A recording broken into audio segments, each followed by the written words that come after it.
Subtle skills, big results. Welcome to the Ninja Selling Podcast.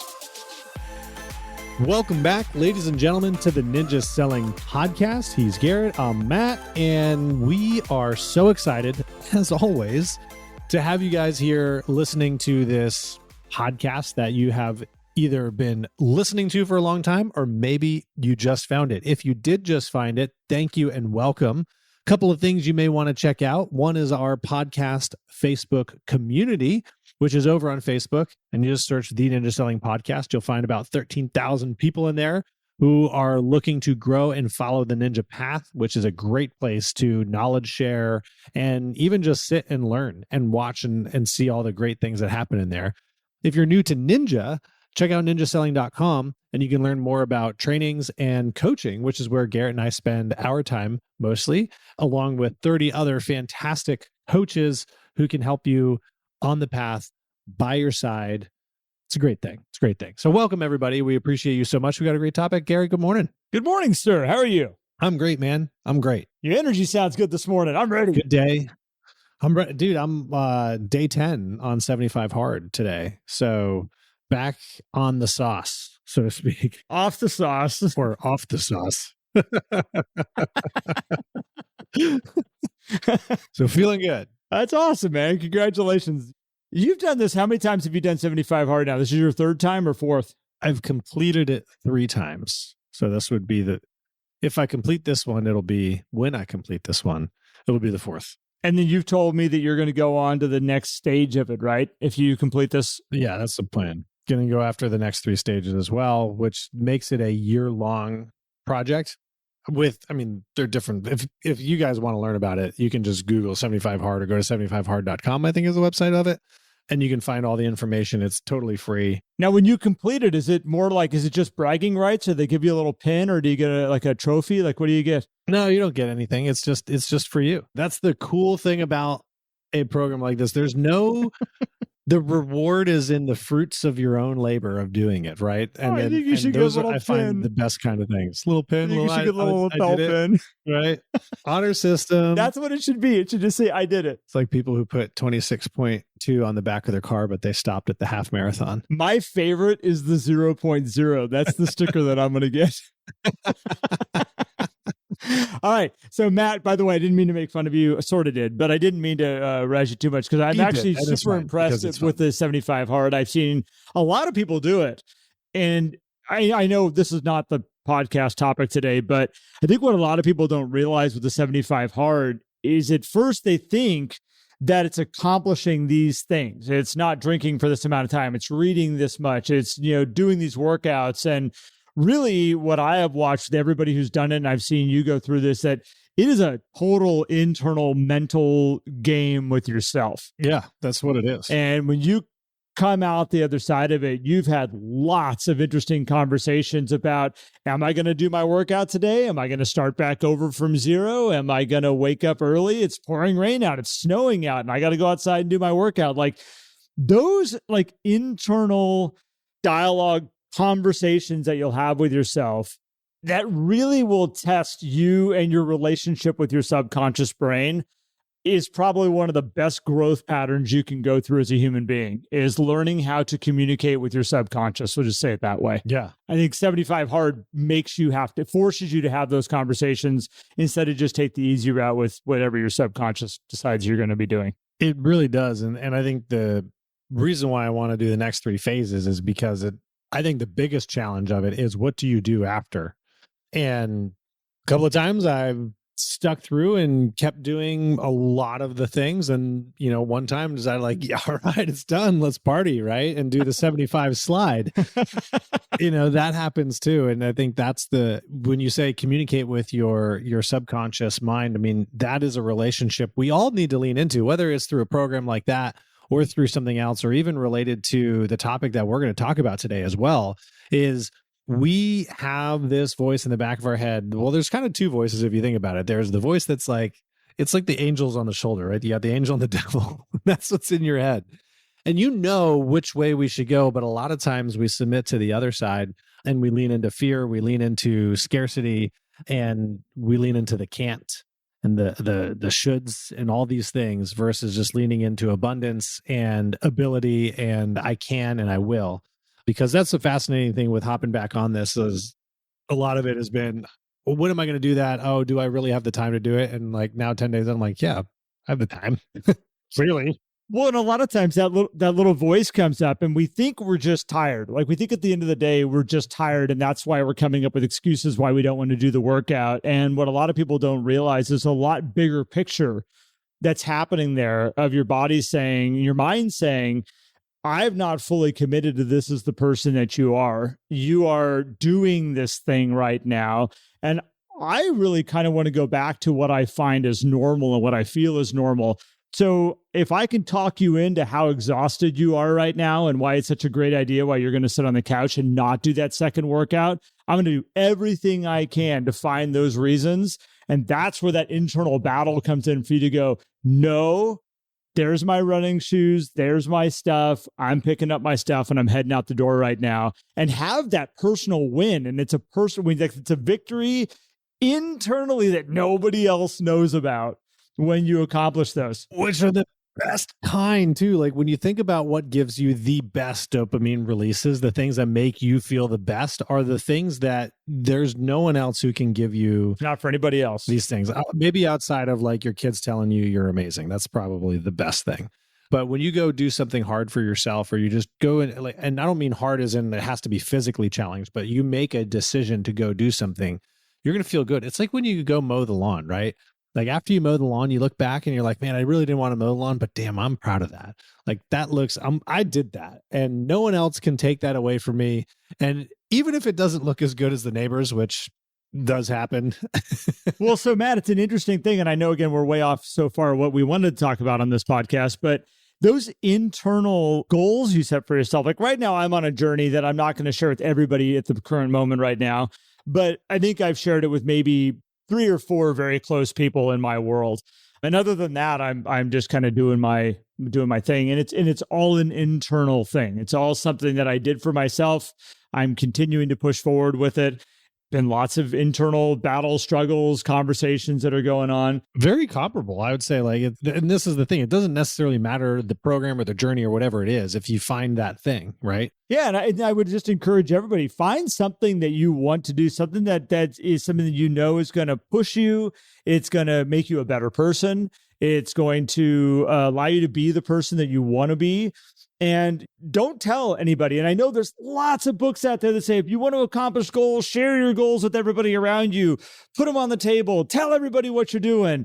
And personally, for me, I have found some of my most powerful things I've done in my life, nobody's known about. Yep. It's not been something I've shared. And I've actually found for myself personally, when I put it on the table and sometimes share it with somebody, it turns it into something that it's not, or somebody else that wants to like discuss it with me will turn it into something that it's not, which then kind of contaminates what I'm trying to do. It's like all of a sudden I have a different perspective on it. I'm like, nah, that's not really what it was. And it takes the energy out of it for me. So as pure as I can keep it to where I started it and as focused as I want to be with it, I find those the best ones. Just keep it to yourself. Just continue to kind of have that internal battle. And then it's man, it is so cool when all of a sudden you're like, look what I did. Like, that's so cool.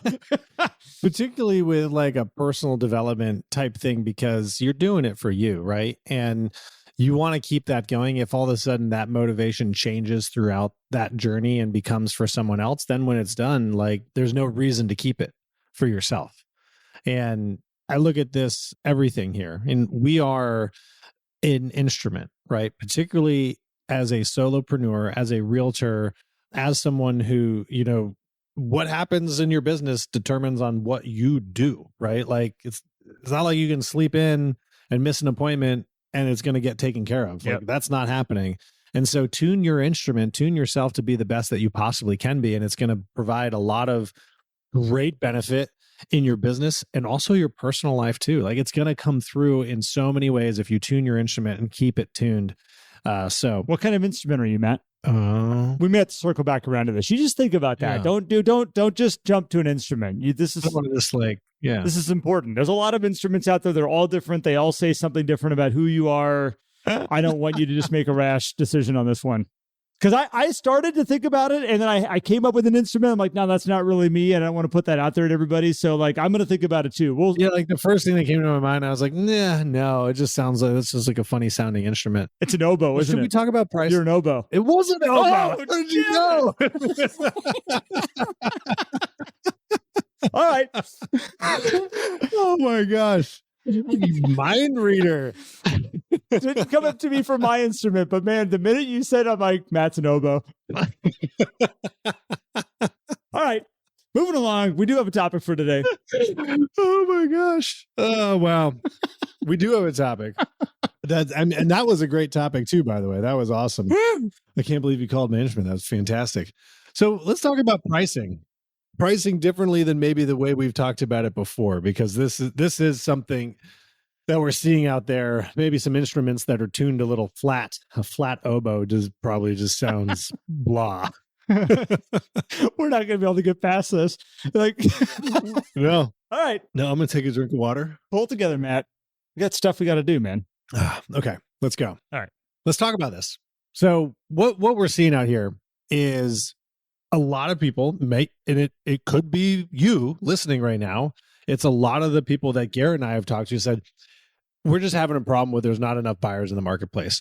And I'm also hearing the opposite. There's not enough inventory. That's a different discussion. But we're talking about those listings that I could reduce the price, but it's not going to make a difference. There's just no one here to buy. It's just taking longer to sell property right now. That's what I'm hearing. It's just taking longer to sell property right now. It's just taking longer. We're getting comfortable that it's, you just got to wait this one out.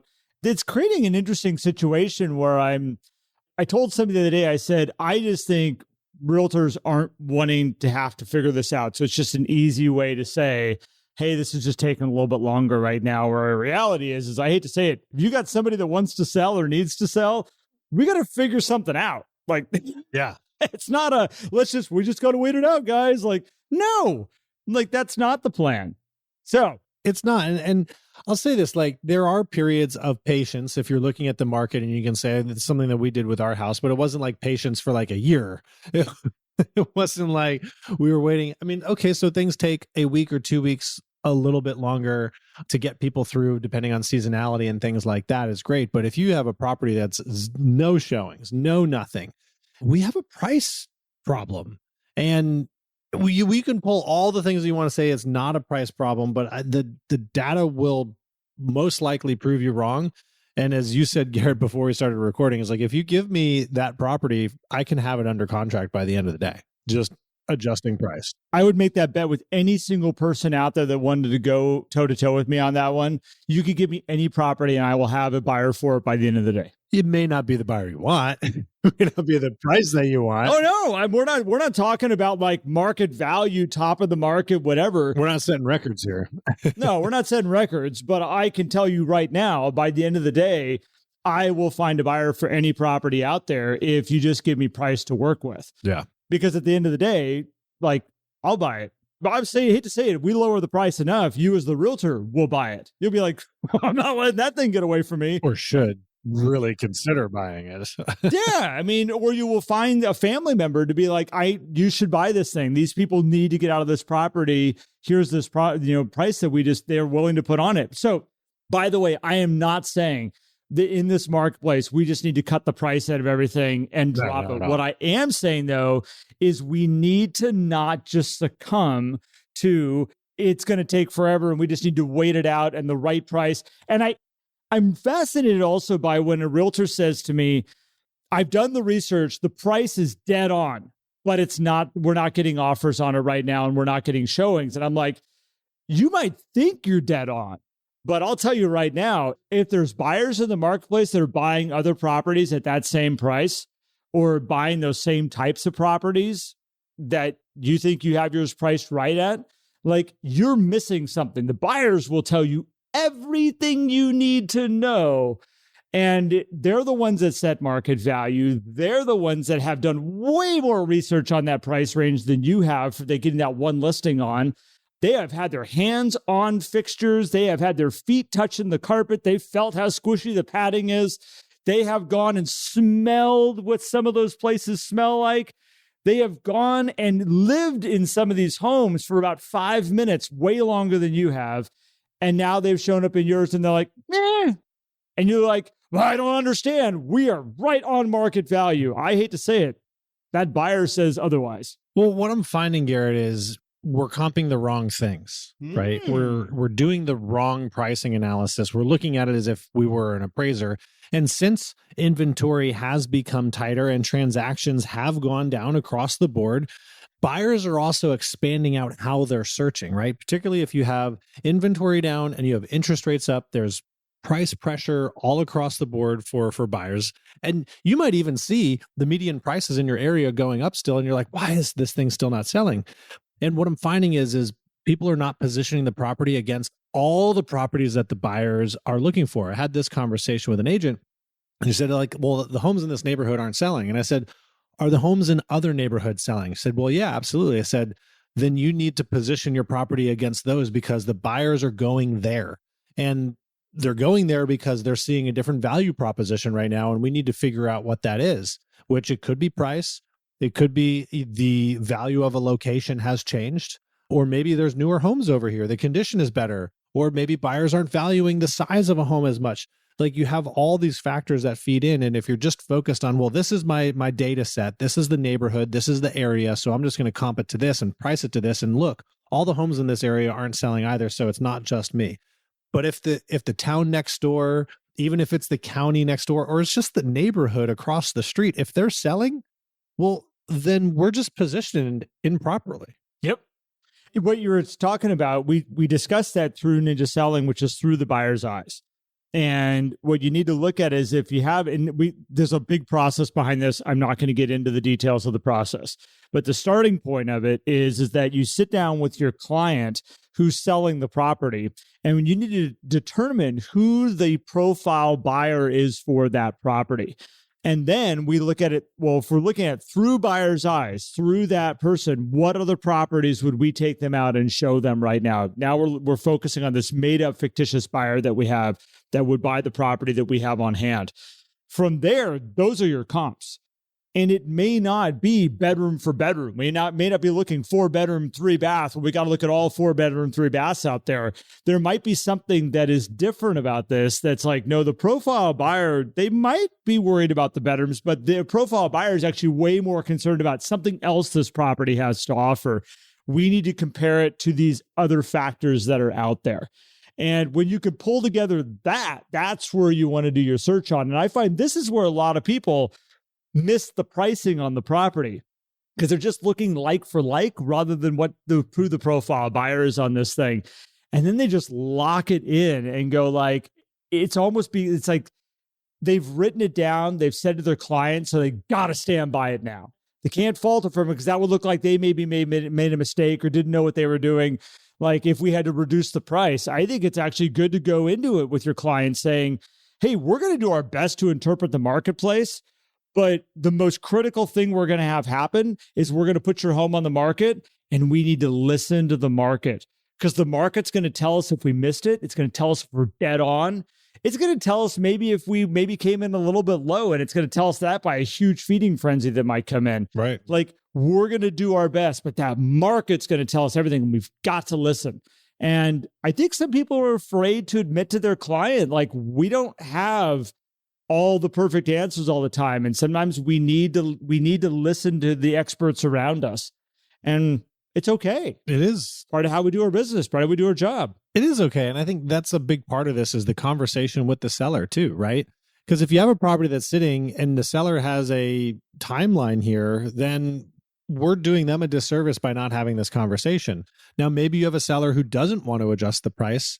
Well, that's okay. It's their decision, right? But it's your responsibility to bring all of the information. And so if we're not bringing all of the information because we're sitting there saying, well, the seller doesn't want to reduce anyway, I don't care. Bring them the information. And if they decide, Garrett, thank you for showing me this. I understand what you're saying. I want to keep the price where it is. That's their call. And with them having the information, Matt, as their position changes, like they may be saying that in the first week, and kind of going like, right, but then a week later, they're like, what the hell's going on? What's happening here? If you haven't explained all of this, now you're coming in and going, well, I had a feeling maybe this price was a little bit high and this is the feedback we're getting, but you guys said you were not going to reduce and you wanted to stay here. Now we're having the conversation after the fact and we're trying to defend what we did. We're put it all on the table up front. Let them know what their options are. We control the process. They control the decisions. Let them know. And then, hey, you know what? Now we circle back around. They're having a little panic mode because it's been here for a week. We're sitting back and saying, hey, look, let's go back to all the information we talked about. And here's where we're at. Here's where we need to go. But this always takes me back to, and Joanne De Leon doesn't know I'm going to talk about her, but Joanne, if you're listening, thank you so much for giving me this because she's amazing, by the way. She is responsible, her and her husband, for creating Focus First. If any of you know what Focus First is out there, Joanne De Leon was the one in need of it, and her husband created Focus First to help her because she, like me, when I was selling real estate, we were chronic overpricers. We would fall in love with our client. We would love their story and where they wanted to go and the life they wanted to have. And we'd be like, sure, I can get you that price. No, we couldn't. And so Tim, her husband, got involved and created Focus First. And what it allowed her to do was to have the information so she could communicate to the clients what they needed to know. And there was two factors that got her the results that she wanted. And by the way, these results I'm going to share with you were back in 2009, 2010. This was not a marketplace where things were flying off the shelf. I think the average days on market in Fort Collins was well over 60 days, 90 days on the market is kind of where things were sitting. She had a track record in that market where she could walk in and say, here's a list of all the people I've done business with in the last, I think it was like 24 months, or it was 2 years worth of data, or maybe it's just a year. There was only one that went over 30 days on the market. Incredible. They were all raving fans. Her business is primarily referral, all relationship business.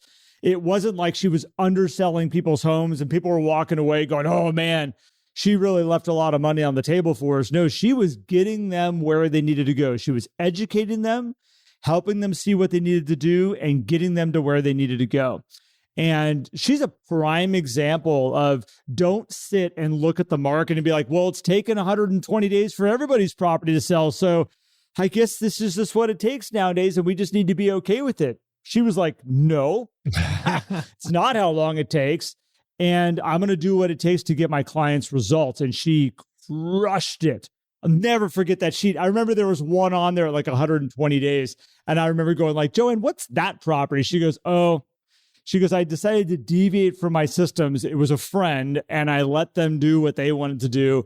And I messed my numbers up. She goes, never mess your numbers up. So, well, Focus First is an incredible tool. If you're interested in that, focusfirst.com, and that's focus, the number one, st.com. And it's an Excel-based program. You export from your MLS, drop the data in. And what's cool about this too, because when we think about price versus days on market, there is a relationship there. And when people are like, well, once we get to average days on market, it's not that bad. No, that means you're average, right? And actually, if you hit average days on market, that means you're worse than the median, because there's probably a handful of outliers out there that are really pulling that average longer than where the majority of homes are selling. If you hit average, remember this, the majority of homes have sold before that home has now sold.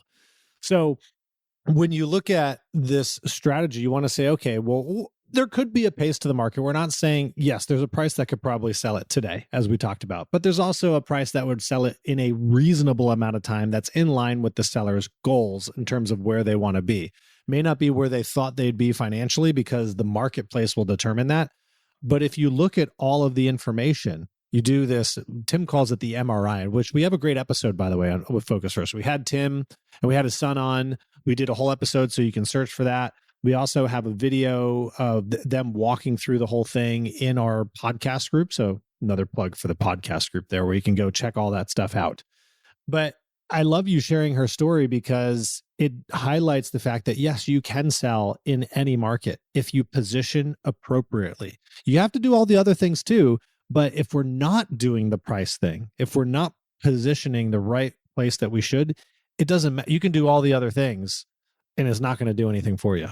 Yeah, and Matt, so while Matt was sitting here chatting away, I was like, I think Tim gave me a code if people want to use it. If you are listening to this, basically, we'd love to know if any of you leave this and want to go sign up for Focus First.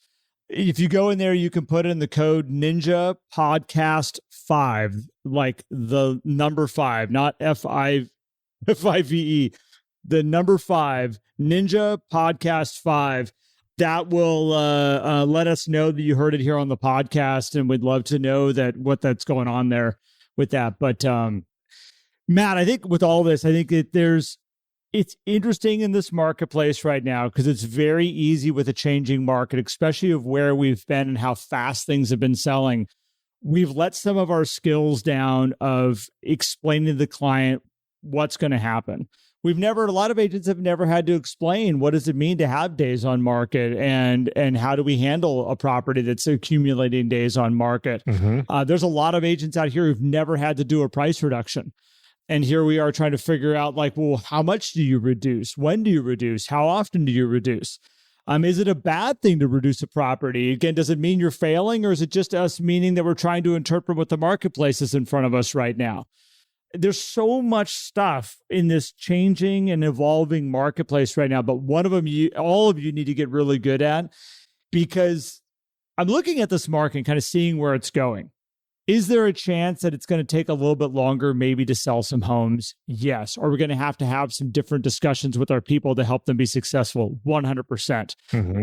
And you need to get really good at pricing and communicating with your sellers, because at the end of the day, with what I'm watching in the marketplace, your results are going to mean the world. If you are a listing agent that can list a property and produce results for somebody, that's what you want to be. The marketplace that we're going into right now that I'm kind of seeing, I remember an agent years ago, and he said, if I'm at a listing presentation and the person that's across the table says, I don't really need to sell, he said, that was my cue to pack up all my stuff and leave. He says, I would just lean across the table and say, I really appreciate you guys. Thank you so much for having me come in today. I'm not your agent, and I really wish you guys the best. And one, it would freak the client out. They're like, what do you mean? Like, where are you going? And he's like, I work with people that need to sell, and they have a place they have to go to. We've been able to be very lax on that for many years right now. That is something that you could get away with not having a strict protocol around. The marketplace, and I don't know what it's going to look like where we're going to, but I've been doing this for 20 years, so I have a little bit of understanding of it. You're going to need to get better and better of realizing that not every listing is your listing, and not every seller you want to work with. And your best thing you can do is, first off, determine if you have a seller in hand, somebody that needs to sell, a place they got to go to, and then help them understand and decipher the market so they can get the results that it's going to back up what they're trying to accomplish. This is a skill all of you need to hone in right now. And the reason we're doing this podcast today is because Matt and I are both hearing too many people that are just going, just taking longer. And it is going to take a little bit longer, but don't just be okay with it. Well, it's interesting. I think about the complaint about inventory levels, right, being so low. It's like, well, then if you want to, how inventory levels go up, right? I mean, yes, more listings come on the market and more stay on the market, which is inventory that nobody wants to touch, right? And so there could be other results out of these conversations. I had an agent, we had a call. She said, man, I lost $50,000 in listing commissions. And I was like, wow, that's a lot of money. What do you mean you lost it? Like, did you forget where you put it? So no, I had a couple that decided not to sell and many that turned into leases. And I said, that's fantastic. That money was never there for you anyway, right? You actually just cleared out the slate so that you can get busy on the things that actually are going to be properties that sell, working with sellers who are true sellers. And hey, look at this great thing that you did. You helped property owners accomplish a goal that what they really actually wanted to do, which was put a tenant in the property because they didn't want to sell for a lower price. They want to hang on and keep that property for a little bit longer. So look at this as a win. And then our next call, she's like, oh yeah, I got a lot of stuff under contract now. All the other listings got the attention, had the conversations, price adjustments, and well, many of the sellers decided, some didn't. So she still has some that's in there, but all of a sudden those go under contract, right? And so understand that these conversations that you have with sellers may not result in a price adjustment and a sale. It could result in something else, which still is a win because now you've either freed up your time or you've helped the seller accomplish the true goal that they would be able to accomplish in this marketplace. If you hear yourself saying, I lost something because somebody decided not to sell, they decided to rent instead, they decided to do all these things, I'm just going to point out you're playing a short-term game is what you're playing. It's a game of transactions and it's a game of win or loses. I won one, I lost one. I won one, I lost one. If you are playing the relationship game, if you are, a lot of you are true ninjas that are listening to us. I know we have a lot of people that are learning about ninja that are listening to us or trying to figure out how they could become a ninja or build a relationship style business. Relationship style businesses are long-term games. And they get better and better and better every year the more that you understand that. That lease that the buyer that turned into a renter or a lease of a property, that's a long-term relationship if you decide to understand that. That one person, if you take care of them and celebrate with them where they're at right now, what they're accomplishing, they turn into referrals long-term. Right this year, next year, the year after that, they actually get better and better and better every year that you build a stronger relationship with them. So it's no loss. You haven't lost anything at all. As Matt said, and I think it's a great way you said it, Matt, it was never yours to begin with. Like, you didn't have it. So all in all, like, play the long-term game, everybody. And, look at these relationships for what they are, and they're going to grow and they're going to be amazing. And they're going to tell you their friends. The better you take care of them, they're going to tell you their friends. You got to go check out Matt Bonelli. He's absolutely amazing. He'll take great care of you. Hands down. And Yeah. But all of this stuff comes back to what we're talking about, Matt, is like pricing properties right now, getting results for people. This all piggybacks together. They're all pieces of the puzzle. Because if you can't produce the results, Matt, I can't refer you. 100%. I mean, that's like baseline. You have to be able to produce the results if you want the referral. And just start with, you probably have a pricing issue. Can you imagine? Matt's a really nice guy. You might get your property sold. You might not. I mean, last time I referred, they were on the market for like a year. They ended up having to pull it off. But, Matt has such amazing personality. You should totally work with him. You're going to love him. Yeah, it's going to be great. He's going to shoot you straight, kind of, You're going to end up with a really good friend no matter what. Yeah, it's going to be fun. You may not accomplish what you want, but if your goal is fun, Matt's your guy. I just see a business card that just says FUN across the front of it. What is that? Well, it's not results. We're going to have a lot of fun. Yeah. Oh my gosh. Crazy. Well, so there it is, guys. You might have a pricing issue. Yep. So, Matt, I think this was a mutual topic that we kind of came up with just kind of in what we're seeing out here right now. So we'll give credit to both of us. Yeah, I'll take it. Thank you so much. Everybody who's listening out there right now, if you want to learn more about what this all means and where this all comes from, go to ninjaselling.com. You can learn about upcoming courses, installations. We've got some one-day courses that are starting to be offered if you're a graduate of the installation. I think there's some other ones that they're being put together right now, so keep your eyes out for those. We have Mastery also for graduated installation graduates, maybe. Oh, no. Oh, we'll go that way. Yeah. We'll reverse it. Installation graduates. If you are an installation graduate, there's Mastery that is available to you. Highly recommend that you check that out. I think it's an incredible program to help you take all of your Ninja systems to a higher level. And if you want personalized one-on-one help with your business, your goals, we do a little bit of life coaching in that also. We kind of cover it all in coaching. Jump on over, check us out at ninjacoaching.com. You can also click on Ninja Coaching under the Ninja Selling website. With that being said, if you want to join also the podcast group in the Facebook community, please go check that out. We have a lot of people in there, like-minded people. You will enjoy all of them, mostly all of them. I know you'll enjoy all of them. All of them, everybody. I appreciate everybody's listening. Thanks so much for joining us again. Yeah. Thanks, everybody. Hope that you have an awesome day. We'll see you on the next one. If you enjoyed today's episode and would like more, visit us at theninjasellingpodcast.com. There you will also find links for more information about ninja selling and coaching. Have an incredible day.